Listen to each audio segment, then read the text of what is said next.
Things I learned on my first swing as a nipper. Welcome to Australian Mining for New Starters. And yesterday we shared a post around from Mining Mayhem that was a bit tongue-in-cheek about the nippers' first week on site and some of the things that can go wrong. Now, in reading this out, I recognise that there are a few jumbo operators out there that have got the God complex that run through nippers like they run through water, every week. So, just be aware there are a few people, but the majority of jumbo operators out there, they just want to go to work and do their job and get on with it, and they just want somebody capable helping them.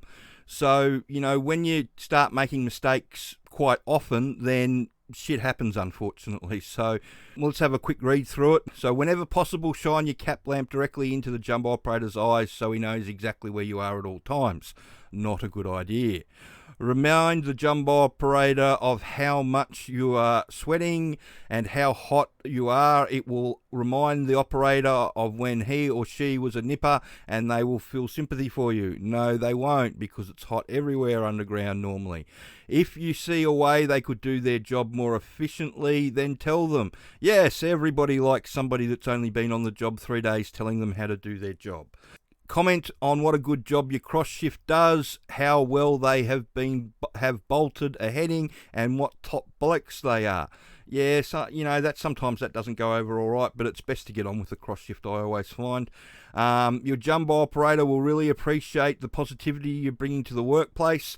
They don't need a really positive person. They just want somebody that's going to get on with their job.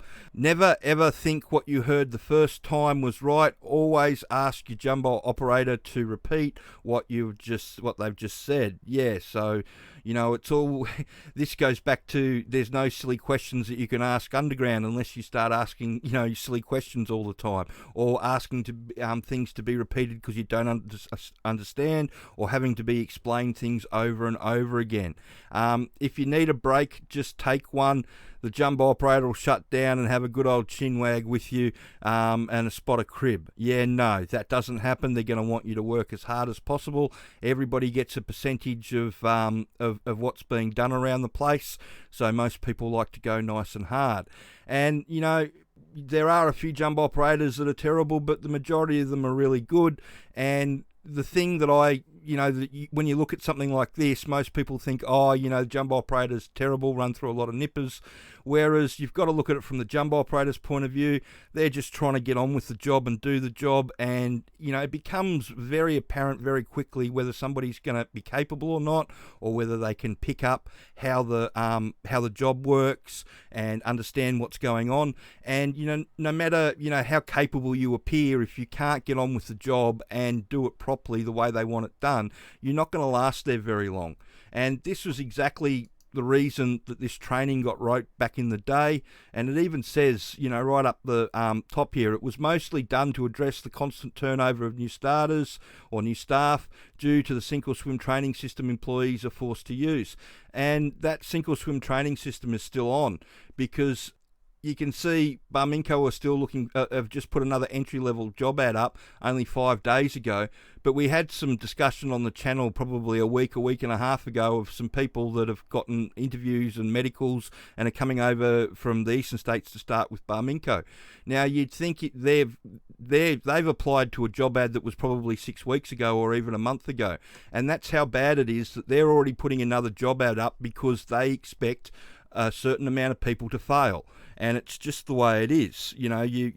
Nobody gets into it to fail, but if the jumbo operator, if you can't do your job, then the jumbo operator will have a word with the shift boss, and the shift boss is liable to have a quick word with you to see if you can straighten it out. And if you can't straighten it out, they'll have a word to the foreman. And by the time the foreman's talking to you, it's pretty much already been decided that you're not going to make it, and you're going to get tapped on the shoulder and sent away.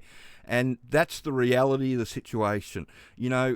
Like I said, this is very much tongue-in-cheek, but the reality is that more than 50% of new starters, either nippers or truck drivers, get turned over out of the industry because it is so full on. They do try and put you through a very quick training window, and if you go in on their timeline and on their training methods, then you get that result. And again, that's the whole reason that this training was written back in the day, was to get people up to speed. Only cost $450 to do the DIY one. Now if you want some help, you can do the work ready one, and that's where you get somebody like myself with a ticketed shift boss that gives you a hand to get across the mining knowledge. We do interview prep, cover all the mining information, so we don't put you in front of anybody that you could stuff up an interview with, so you're the full bottle on what you're talking about, and also come up with a plan of where and how you're going to try and get in.